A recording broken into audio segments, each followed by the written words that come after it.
Yo, Savage Psychotherapist. I'm going to make a little supplemental video for my situational awareness and Cooper's color code video that I posted the other day. Go check that out. When a lot of people hear about using things like situational awareness or Cooper's color code, status yellow, they have kind of a strange reaction. They'll say things like, stay paranoid, stay weak. It's almost like they think people who use things like situational awareness are paranoid and anxious. People who say things like that strike me as very naive. Or maybe they're delusionally hopeful that if they believe enough in their world of denial, that it'll somehow make that fantasy world reality. Like an ostrich with its head in a hole. If I don't look, then it isn't so. Plenty of notable veterans and special operations personnel emphasize the use of situational awareness in day-to-day life for everyone. I suppose they are also weak and paranoid. Some people would say things like, well, of course they're going to live their lives that way and talk about things like that. They all have PTSD.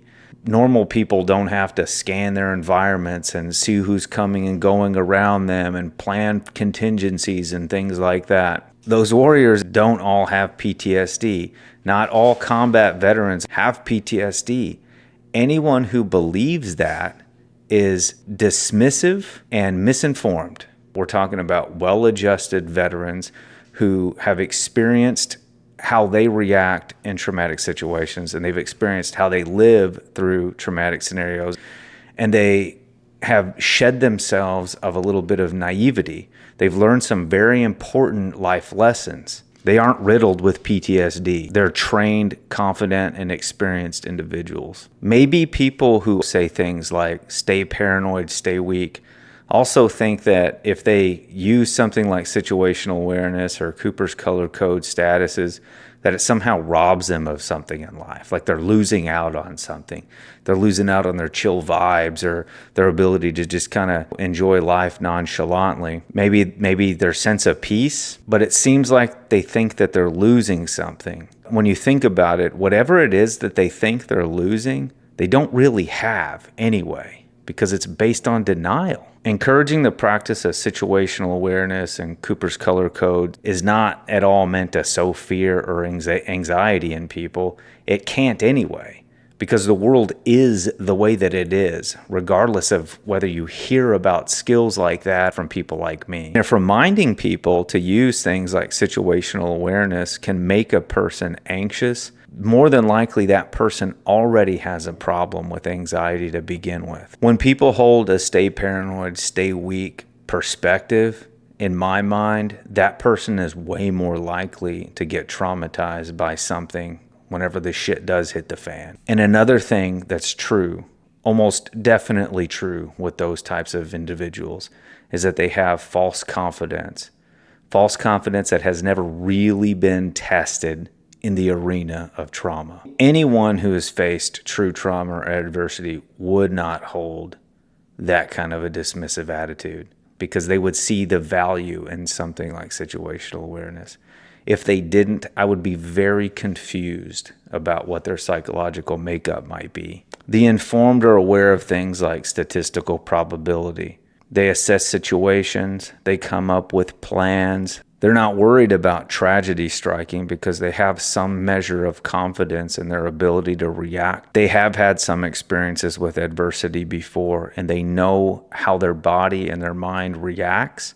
They know what their ability is to regulate themselves and function in that type of situation. And that gives them the ability to stay calm and relaxed while going through the world using things like situational awareness. Lots of juvenile men, we'll call them boys, will say things like, when the shit hits the fan, I'll rise to the occasion. People who don't train under high stress situations and develop effective autonomic response through repetition, and those who don't temper their minds and bodies through the use of deliberate stress inoculation, do not rise to the occasion when the shit hits the fan. They fall to the level of their unconscious training. They will react instinctively. And if underneath their instinct is not repetitious, effective response under high stress situations, they will not act effectively.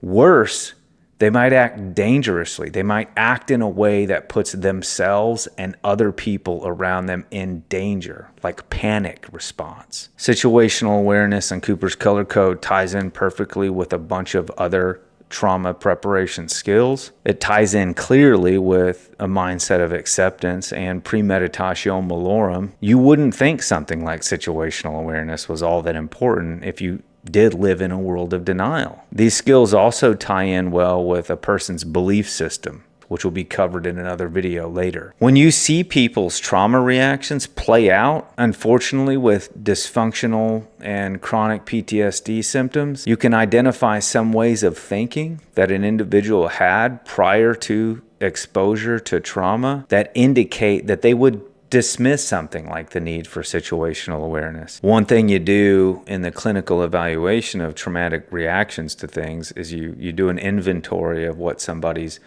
pre-trauma worldview and belief systems were compared to their current belief systems.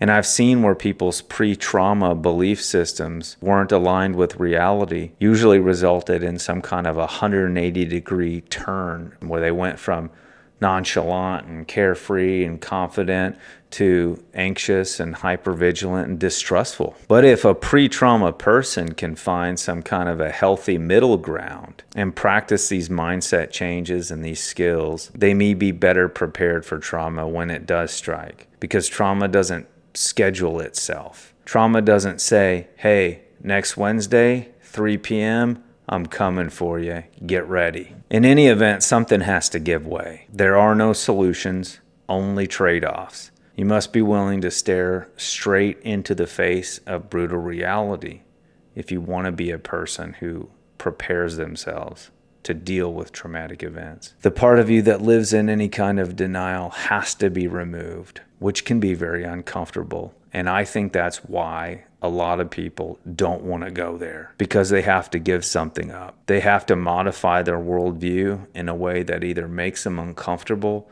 or forces them to take responsibility for things. They have to be an ostrich that pulls its head out of the hole. Practicing situational awareness and Cooper's Color Code status yellow is not any kind of guarantee that you'll avoid all traumatic events, but what it is a tool to help you potentially survive traumatic events better in the aftermath. You have to do your own cost analysis with things like this. You have to decide whether it's worth it for you to let some of the true darkness of reality into your life. It takes strength to do that, and not everyone is willing or able. But for those who can make those changes, the benefit might pay off. People who want to be trauma prepared have to accept this.